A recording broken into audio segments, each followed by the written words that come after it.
Okay, this is a 1999 Ford Ranger. It's four-wheel drive. Take a quick look around the outside of the vehicle. It's actually in excellent shape.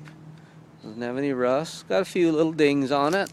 Tires on it are almost brand new. Body is in good shape all the way around though. It says the four-wheel drive on an automatic. We're going to look under the hood here as well. It does have a bed liner on it. It's got a sliding rear window. It's got the tow package on the bumper here. And let's take a look inside as well as under the hood. As I said, it's got the full quad doors on both sides with the little back seats. Got a nice little CD player in it. Does have air conditioning. It works great. We're going to pop the hood on this as well. Interior's in good shape.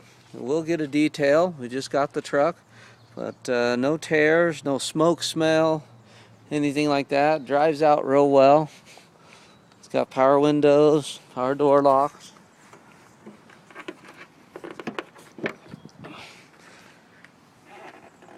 Under the hood, here's our motor. And it looks like on this truck, just wanted to double check, I believe it's the 3.0 motor. Looks like a 3.0 V6. And come check this truck out. It will be at 222 North Bluff Street at Utah Cars. You can give us a call at 986-0099 and come check this truck out.